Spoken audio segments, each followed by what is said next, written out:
Hello everyone, welcome to my channel से Ashok. Friends, आज हम रूरल के मॉड्यूल बी में चैप्टर नंबर 11 का पार्ट 1 करेंगे। चैप्टर है आपका रूरल का नॉन फार्म सेक्टर का फाइनेंसिंग के बारे में। तो कैसे लोन वगैरह दिया जाता है नॉन फार्म सेक्टर को, तो all about rural non farm sector की बात करेंगे। पहले समझेंगे नॉन फार्म सेक्टर में क्या चीज़ें आती हैं, फिर आगे बढ़ेंगे। तो इसमें देखिए, rural non farm sector facilitative setup, importance, structure, growth, strength and issue concerning the sector, ये सारी बातें हमें करनी है। There is no standard definition for rural non farm sector, RNFS, rural non farm sector. तो रूरल नॉन फार्म सेक्टर की कोई standard definition नहीं है। According to NABARD, rural non farm sector covers of farm and non farm activities outside agriculture and allied activities in secondary and tertiary sector of the economy, primarily benefiting the rural area। जबकि planning अभी समझ में आएगा, कोई बात नहीं, देखते जाइए बस, ठीक है। Arrest planning commission use the term village and small industries, VSI। Planning commission, पहले प्लानिंग कमीशन हुआ करता था, अरेस्ट फाइल लिखा हुआ पहले प्लानिंग कमीशन हुआ करता था, वो जो है रूरल नॉन फार्म सेक्टर की जगह पर विलेज एंड स्मॉल इंडस्ट्रीज शब्द यूज किया करते थे। Policies laid down by government are thus mainly for VSI। इसीलिए ज़्यादातर जो पॉलिसीज आई हैं वो रूरल नॉन फार्म सेक्टर के बजाय विलेज एंड स्मॉल इंडस्ट्रीज के लिए आई हुई हैं। मतलब दोनों एक ही चीज़ है, कुल मिलाकर के बस नाम उन्होंने अलग रखा हुआ था। एज पर 7th प्लान, 7वां जो प्लान आया था उसके हिसाब से VSI sector is divided into 8 सब सेक्टर। जो village and small industry sector है उसको 8 सब सेक्टर में डिवाइड किया गया है, जो कि हैं खादी एवं village industry, handloom, sericulture, handicraft, coir, small scale industries and powerloom. अब आपको समझ में आएगा कि रूरल नॉन फार्म सेक्टर क्या होता है। ये चीज़ें होती हैं rural non farm sector: khadi और village industry, handloom, sericulture, handicraft, coir मतलब जूट होता है, ठीक है, ये आपका रेशम के कीड़े पालने वाला होता है, स्मॉल स्केल इंडस्ट्री, पावरलूम मतलब वही हैंडलूम, पावरलूम वही हो गया। तो rural non farm sector basically इन्हीं चीज़ों से मिल करके बना हुआ है, ठीक है। अब आपको समझ में आ रहा होगा कि नाबार्ड ने कहा है रूरल नॉन फार्म सेक्टर में ऑफ फार्म यानी फार्म के बाहर नॉन फार्म एक्टिविटीज़ को, एग्रीकल्चर और एलाइड सर्विसेज को हटा दिया जाता है। एग्रीकल्चर क्या होता है, आप खेती बाड़ी कर रहे हैं। एलाइड सर्विसेज क्या होता है, आप बकरी पालन, मुर्गी पालन वहीं पर ही और कुछ चीज़ें करते हैं, उनको एलाइड एक्टिविटी कहा जाता है। इसके अलावा की एक्टिविटी को जो है रूरल नॉन फार्म सेक्टर कहा जाता है। प्लानिंग कमीशन ने नाम दिया था village and small industries. Village और स्मॉल इंडस्ट्रीज जो है 8 सब सेक्टर में डिवाइडेड हैं 7th प्लान के हिसाब से। और ये सातों, इन्हीं सारे सेक्टर के 8 सेक्टर के बारे में हमें फ्रेंड्स इस चैप्टर में पढ़ना भी है, okay. Small scale industries and power looms are modern technology, use modern technology and are mostly urban oriented. इसमें जो स्मॉल स्केल इंडस्ट्रीज होती हैं और जो पावर लूम्स होते हैं ये मॉडर्न टेक्नोलॉजी का यूज करके बनाई जाती हैं, यूज किया जाता है इनमें मॉडर्न टेक्नोलॉजी को, इसलिए ये शहरी ओरिएंटेड होती हैं, यानी कि शहरों में ज़्यादा ऐसी इंडस्ट्री पाई जाती हैं। These industry usually generate full time employment and grow fast. ये फुल टाइम एम्प्लॉयमेंट देती हैं, नौकरी देती हैं और तेज़ी के साथ ग्रो भी करती हैं। दोबारा नहीं रिवाइज करवाऊंगा फ्रेंड्स, ओके, एक बार ही देखते हुए चलेंगे। Small sector has significant impact on its uses local material, है ना, as it uses local material, engage local manpower and cater mainly to the domestic market. Small जो सेक्टर है उसके फ़ायदे हैं। क्या फ़ायदा है कि एक तो ये लोकल जो रॉ मटेरियल है उसको यूज़ करते हैं, वहीं की लोकल जो है मैन पावर लोगों को जॉब देते हैं और डोमेस्टिक मार्केट की ज़रूरतों को ये पूरा करते हैं, okay.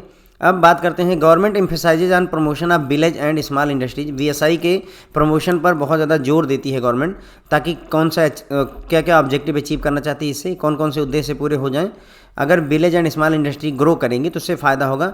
Growth and wide spread disperse of the industries जो हैं उनकी ग्रो होगी और वो हर जगह मौजूद होंगी, हर जगह पाई जाएंगी। Increase the level of earning of artisans मतलब जो है जो कलाकार हैं, चाहे वो मिट्टी के बर्तन बनाते हो या कुछ भी करते हो, उनकी जो है अर्निंग बढ़ेगी। Sustain and create Avenue for self employment, लोगों को स्वरोजगार के अवसर मिलेंगे अगर ये विलेज एंड स्मॉल इंडस्ट्री को प्रमोट किया जाता है। Regular supply of goods and services होगी लोकल स्किल और रिसोर्सेज की सहायता से। Preserve craftsmanship and heritage of the country, मतलब ये हस्तशिल्प को और जो है हमारे देश की जो हेरिटेज है उसको भी हम प्रिजर्व करेंगे, सुरक्षित करेंगे। ओके, ये सारे फायदे हैं। फैसिलिटेटिव सेटअप में अगर हम बात करें, effort for promotion of small industries were initiated immediately after independence. आज़ादी के तुरंत बाद से ही स्मॉल इंडस्ट्रीज को बढ़ावा देने के लिए पूरा प्रयास किया गया। ठीक है, पहला जो प्लान आया था, पंचवर्षीय योजना जो आई थी, उसमें कॉटेज इंडस्ट्री बोर्ड को सेटअप किया गया था 1947 में। इसमें 3 इंडिपेंडेंट बोर्ड हुआ करते थे। कॉटेज इंडस्ट्रीज बोर्ड में 3 बोर्ड होते थे, all India handloom board, all India handicraft board, all India khadi and village industries commission. ये 3 बोर्ड हुआ करते थे कॉटेज इंडस्ट्रीज बोर्ड में। इन एडिशन 3 मोर बोर्ड्स होते थे, 3 और बोर्ड होते थे, स्मॉल स्केल इंडस्ट्री बोर्ड, कोयर यानी जूट बोर्ड, और सेंट्रल सिल्क बोर्ड यानी कि सिल्क वही सिल्क कपड़े। ये सारी चीज़ें सेटअप की गई थी। Okay, also 4 regional small industry service institute, SI small industry service institute, 4 है ना रीजनल जो है SI इस्टेब्लिश किए गए थे to provide technical assistance and guidance. Rural industries project RIP, rural industries projects programme were launched as a centrally sponsored scheme 1962। 1962 में rural industries project नाम की एक प्रोग्राम को स्टार्ट किया गया था as an experiment in selected area, कुछ selected area में एक्सपेरिमेंट के तौर पर, with an objective to evolve effective technique methods and programme for promoting intensive development of village and small industries. तो गाँवों का और छोटी इंडस्ट्रीज का जो है अच्छे से हम मतलब जो है डेवलपमेंट कर सकें, उसके लिए जो है 1962 में रूरल इंडस्ट्रीज प्रोजेक्ट को स्टार्ट किया गया था। District industries centre DIC programme was launched in May 1979। District industries centre programme जो था DIC वो लॉन्च किया गया था मई 1979 में as centrally sponsored scheme. Centrally sponsored scheme के तहत it was envisages to establish 1 DIC, एक डिस्ट्रिक्ट इंडस्ट्रीज सेंटर जो है हर एक डिस्ट्रिक्ट में इस्टेब्लिश करने की बात की गई थी। अभी भी आप देखते होंगे 1 डिस्ट्रिक्ट 1 प्रोडक्ट करके प्रोग्राम चला हुआ है। बिल्कुल उसी तरीके से हर डिस्ट्रिक्ट में एक डिस्ट्रिक्ट इंडस्ट्री सेंटर इस्टेब्लिश किया जाना था इस प्रोग्राम के तहत, with the aim of providing a package of assistant for creation of additional employment opportunity in rural and backward areas of the country. तो देश के जो रूरल और बैकवर्ड एरियाज थे वहाँ पर व्यवसाय के नौकरी के अवसर उपलब्ध करवाने के लिए फाइनेंशियल असिस्टेंस प्रोवाइड किया जाता था, यानी पैसे वगैरह दिए जाते थे। फिर 1954 में स्मॉल इंडस्ट्रीज डेवलपमेंट ऑर्गेनाइजेशन बनाया गया, SIDO। Small Industries Development Organization was established in 1954 as an apex body for promotion and monitoring of small scale sector in the country। Country में जो स्मॉल स्केल सेक्टर था, small scale industries थी, उनको promote करने के लिए, monitor करने के लिए स्मॉल इंडस्ट्रीज डेवलपमेंट ऑर्गेनाइजेशन को 1954 में इस्टेब्लिश किया गया था। It provide comprehensive service including consultancy, training, common facility services, marketing assistant to SSI, है ना।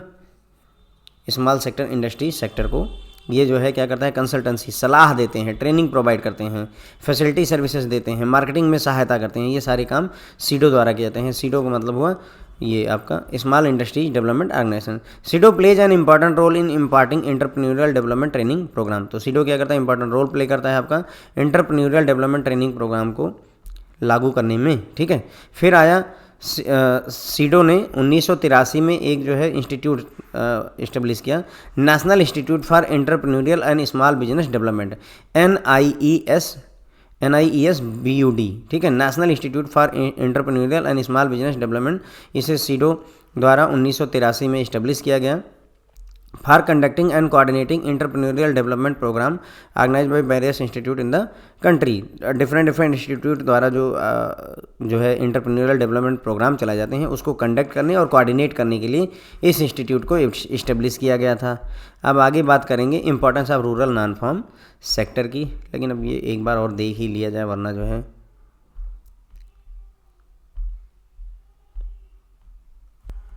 तो यहाँ पर हमने देखा कि जो है रूरल नॉन फार्म सेक्टर की कोई स्टैंडर्ड डेफिनेशन नहीं है। नाबार्ड ने रूरल नॉन फार्म सेक्टर में ऑफ फार्म और नॉन फार्म एक्टिविटीज़ को इंक्लूड किया हुआ है। प्लानिंग कमीशन ने जो है रूरल नॉन फार्म सेक्टर की जगह विलेज एंड स्मॉल इंडस्ट्रीज शब्द को यूज किया था। 7th प्लान जो 7वीं पंचवर्षीय योजना आई उसके हिसाब से विलेज एंड स्मॉल इंडस्ट्रीज को 8 जो है सब सेक्टर में डिवाइड किया गया, जिसमें khadi village industry, handloom, sericulture, handicraft, queer यानी कि जूट, और स्मॉल स्केल इंडस्ट्री जो पावरलूम वगैरह आता है।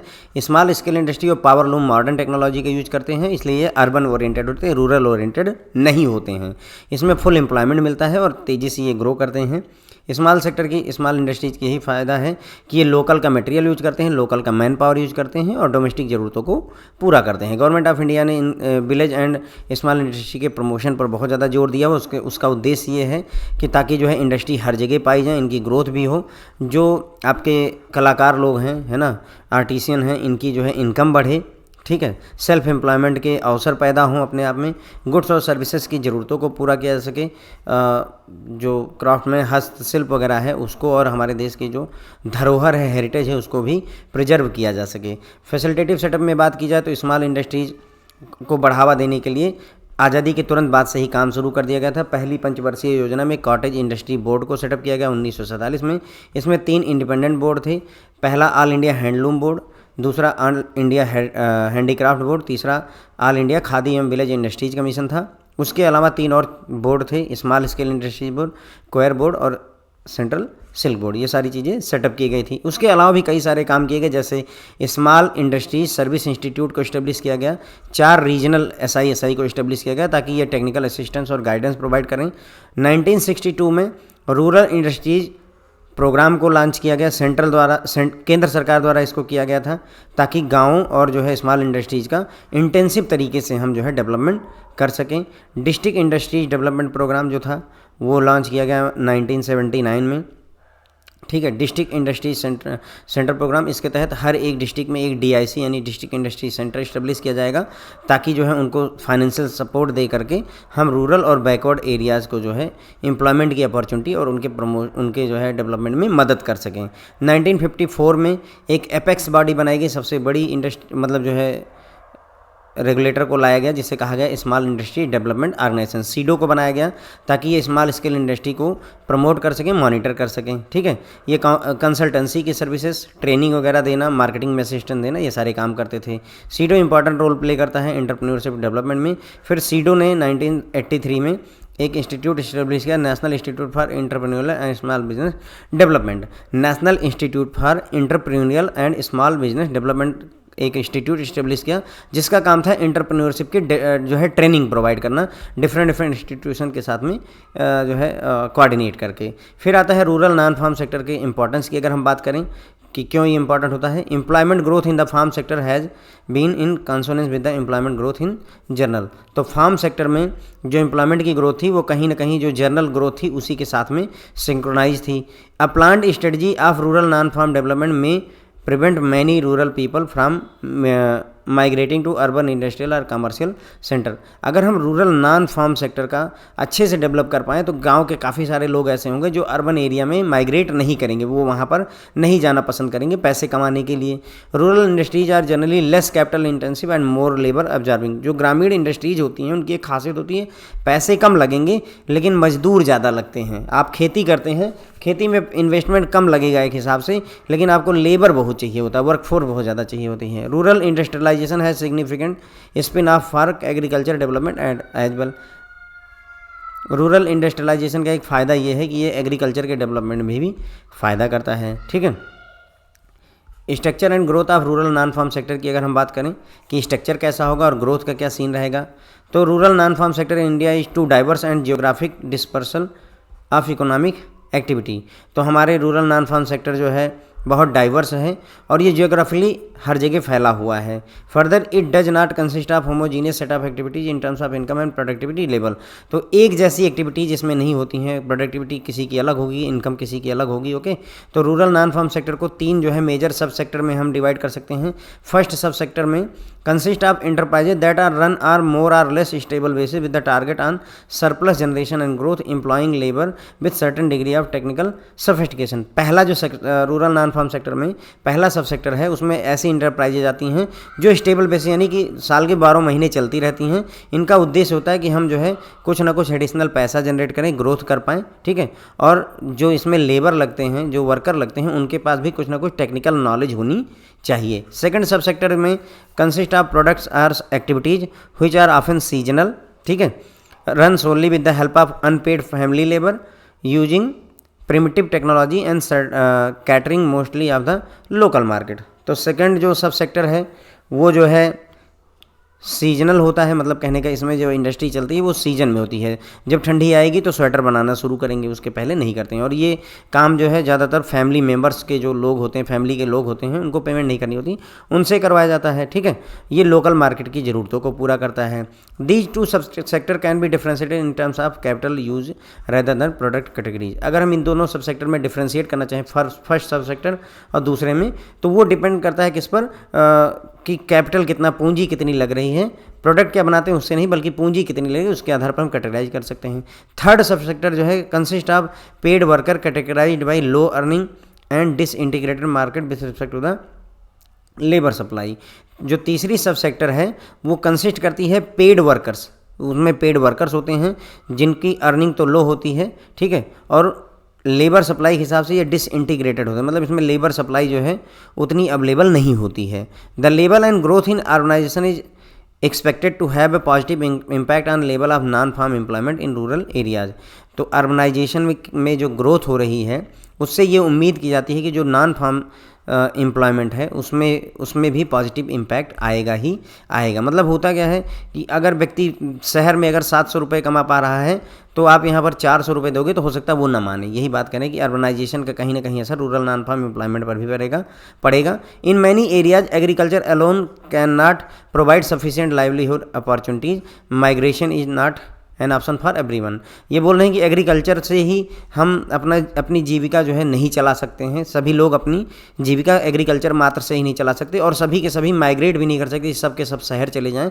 तो ऐसे में विकल्प क्या बनता है, रूरल इंडस्ट्रीज की, गाँव में ही कोई ना कोई उद्योग धंधे चल जाएँ और उनका काम चल जाए। ट्रेंड अगर बात करें in non farm employment and income की बात करेंगे, overall proportion of household whose principal source of income depend on agriculture declined from 63% in 2003 to 58% 12-13। ये डेटा जो है इंडियन इंटरनेशनल लेबर ऑर्गेनाइजेशन द्वारा दिया गया था। मतलब कह रहे हैं कि ऐसे घर 2002 में 63% ऐसे घर होते थे जिनको सिर्फ जो है इनकम एग्रीकल्चर से हो रही, खेती करके अपना जीवन बिता रहे हैं। ये 63% से घट करके 58% हो गया है 2012 और 13 में, यानी 10 वर्षों में इतना फ़र्क आया हुआ है। तो इंटरनेशनल लेबर ऑर्गेनाइजेशन ने ये बात कही है, यानी कि कुल मिलाकर हम देखें तो कहीं ना कहीं लोग खेती से अब दूसरी जगहों पर जा रहे हैं। According to 5th annual employment unemployment survey 15-16 में जो करवाया गया था, इसे लेबर ब्यूरो द्वारा पब्लिश किया गया था at all India level, 77% of household were reported to be having no regular wages or salaried person. मतलब 2015 और 16 में जो ये सर्वे करवाया गया तो उसके साथ 77% परिवार ऐसे हैं जिनके पास कोई रेगुलर इनकम या जो है सैलरीड पर्सन नहीं पाए जाते हैं। आप समझिए इस बात को, okay. There have been a number of driving factors for wage rural wage growth. कई सारे कारण हैं जिनकी वजह से ग्रामीण क्षेत्र में मजदूरी बढ़ी है, वेज बढ़ा हुआ है। पहला, tightening of labour market caused by rapid growth in urban construction sector and the withdrawal of women from labour market. हुआ क्या है कि जो शहरी क्षेत्रों में कंस्ट्रक्शन एक्टिविटी बहुत तेज़ी से चली है, जिसकी वजह से लेबर कहीं ना कहीं ग्रामीण क्षेत्र से शहरी क्षेत्रों में आ गए हैं। उसके अलावा लेबर मार्केट से कहीं ना कहीं वोमेन जो थी, औरतें जो काम करती थी, उनको भी हटाया गया, हट गई वो। इसकी वजह से क्या हुआ कि जो है लेबर का ग्रामीण क्षेत्रों में क्रंच मचा है, मतलब कमी हुई है। उस क्रंच की वजह से ऑब्वियसली वेजेज बढ़े हैं। Inflation and rise in minimum support price, ठीक है, तो महंगाई हुई है, महंगाई बढ़ी, उसके बाद में मिनिमम सपोर्ट प्राइस भी बढ़ा है कहीं ना कहीं। मतलब जो ये धान गेहूँ वगैरह बेचते हैं उसका मिनिमम सपोर्ट प्राइस भी बढ़ाया है सरकार ने। अब महंगाई बढ़ेगी तो ऑब्वियसली आपको उसके, जैसे पहले लेबर जो है 100 रुपये में दिन भर काम कर दिया करते थे, अब आज के समय में 500-700 रुपये देने पड़ रहे हैं। आज से 10 साल 15 साल बाद पता चलेगा कि 2000 रुपये जो मजदूर वर्ग है वो आपसे लेगा। क्यों? क्योंकि महंगाई बढ़ेगी ऑब्वियसली, है ना। उसके अलावा मनरेगा स्कीम के आ जाने से भी जो है कहीं ना कहीं जो है वेजेज बढ़े हैं, ओके। उसके बाद बात करते हैं नॉन फार्म सेक्टर की मजबूती और कमजोरी किन वजहों से है। तो नॉन फार्म एक्टिविटी की either keep the poor falling into deeper poverty or advantage of lifting poor above the poverty line. तो नॉन फार्म एक्टिविटीज़ या तो जो है गरीबों को और ज़्यादा गरीबी में ढकेलती हैं, और या तो फिर जो है उनको यूज करके हम गरीबों का जीवन जो है ऊपर उठा सकते हैं। Keeping this in view it become imperative to identify the strength and weakness of non farm sector in India to focus on poverty alleviation. तो इस चीज़ को ध्यान में रखते हुए ये ज़रूरी हो गया कि हम नॉन फार्म सेक्टर की मजबूती और कमजोरी को समझें, जिससे कि जो है पोवर्टी को घटाया जा सके। स्ट्रेंथ और वीकनेस जो है नॉन फार्म सेक्टर की, जैसा कि हाईलाइट किया गया है मुखर्जी और जैंग द्वारा, उसको हम यहाँ डिस्कस करने जा रहे हैं। मुखर्जी एंड जैंग रिसर्चर होंगे, इन्होंने रिसर्च करके बताया हुआ कि कहाँ दिक्कत है। तो स्ट्रेंथ की अगर हम बात करें, institutional basis for rural non farm sector, तो रूरल नॉन फार्म सेक्टर के लिए बहुत सारे इंस्टीट्यूशंस बने हुए हैं, इस वजह से ये मजबूत है। In India institutions underlying the development of rural non farm sector are very strong. तो हमारे जो रूरल नॉन फार्म सेक्टर है उसमें इंस्टीट्यूशंस बहुत सारे अवेलेबल हैं। देखिए मैं आपको दिखाता हूँ। दीज इंक्लूड, अभी देखिएगा, खादी विलेज इंडस्ट्री बोर्ड हैं, बहुत सारे बोर्ड हैं, उन्हीं की वजह से मजबूत हैं। These include well developed financial system with the preferential access to credit for the sector, मतलब फाइनेंशियल सिस्टम अवेलेबल है, बैंक और ये सब लोन भी इनको प्रोवाइड कर रहे हैं। ओके, उसके बाद में इस सेक्टर को जो है क्रेडिट भी आसानी से उपलब्ध करवाया जा रहा है। उसके अलावा इंस्टीट्यूशन में अगर देखें, खादी एवं विलेज इंडस्ट्रीज़ कमीशन है, स्टेट खादी बोर्ड है, नेशनल हैंडलूम डेवलपमेंट कॉरपोरेशन है, उसके अलावा सिडबी आपके पास है, small industry development bank of India, state industrial development corporation. तो ये इतने सारे इंस्टीट्यूशनल मतलब जो है इंस्टीट्यूशंस हैं। तो ये बोल रहा है कि जो रूरल नॉन फार्म सेक्टर उसको इंस्टीट्यूशनल बेसिस मिला हुआ है, इंस्टीट्यूशनल सपोर्ट मिला हुआ है। बात करते हैं डिसेंट्रलाइजेशन प्रोसेस की। तो डिसेंट्रलाइजेशन में मतलब कहने का कि सारी की सारी पावर केंद्र के पास ना रहे। तो over the last 2 decade state government has been able to exercise far more independence in decision making than in pre 1980 period. 1980 से पहले ज़्यादातर डिसीजन जो है केंद्र सरकार लेती थी, अभी स्टेट गवर्नमेंट को भी आज़ादी मिली, वो डिसीजन ले सकते हैं। मोर ओवर जब से इकोनॉमी जो है पूरी दुनिया के लिए ओपन की गई है 1991 में, है ना, वैश्वीकरण, है ना, उदारीकरण वगैरह की वजह से, तो फॉरेन डायरेक्ट इन्वेस्टमेंट जो है इंपॉर्टेंट रोल प्ले करने के लिए आ गया है ओवरऑल पॉलिसी इन्वायरमेंट में। तो हर एक राज्य जो है चाहता है ज़्यादा से ज़्यादा FDI उनके पास आए। State government are in competition with one another to attract higher FDI level both in manufacturing and infrastructure. तो स्टेट गवर्नमेंट जो है कंपटीशन करें एक दूसरे के साथ कि ज़्यादा से ज़्यादा FDI उनके पास आए, चाहे मैन्युफैक्चरिंग इंडस्ट्री हो चाहे इंफ्रास्ट्रक्चर से, उनको ज़्यादा से ज़्यादा FDI चाहिए होता है। ठीक है, स्पेसिफिक इनिशिएटिव्स की भी बात कर लेते हैं। तो सेवरल इनिशिएटिव जो है स्टेट और सेंट्रल गवर्नमेंट द्वारा लिए गए हैं ताकि स्मॉल स्केल इंडस्ट्री सेक्टर को ग्रो किया जा सके।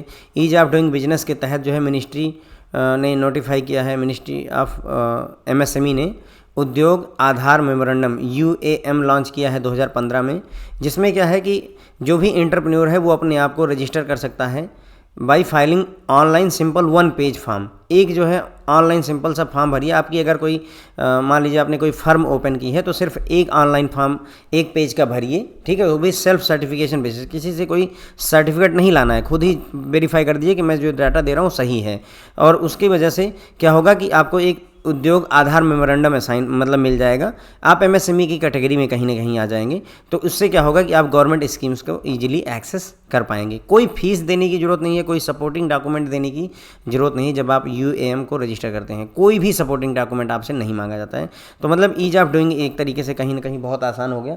जब आप अपने आप को फर्म से बढ़ करके UAM ले लेते हैं अपने लिए, MSME में रजिस्टर करवा लेते हैं, तो आपके लिए लोन वगैरह लेना आसान हो जाता है। फिर एस्पायर स्कीम जो है मिनिस्ट्री ऑफ MSME द्वारा 2015 में लॉन्च किया गया। इस एस्पायर का है a scheme for promotion of innovation rural industry and entrepreneurship. इसको मिनिस्ट्री ऑफ MSME द्वारा 2015 में लॉन्च किया गया था for creating more employment opportunities through skill upgradation, hand holding, monitoring, incubation and credit support rural youth and women. तो इसमें क्या हो रहा है कि आपको एम्प्लॉयमेंट अपॉर्चुनिटी दी जाएगी, आपकी स्किल को अपडेट किया जाएगा, आपका हैंड होल्ड किया जाएगा, आपको सहायता दी जाएगी, मेंटरिंग आपका कोई ना कोई मेंटर होगा, इंक्यूबेशन आपको सहारा दिया जाएगा, यहाँ तक कि लोन वगैरह प्रोवाइड किया जाएगा जो ग्रामीण क्षेत्र के युवा हैं और वोमेन वगैरह हैं, ओके, उनके लिए।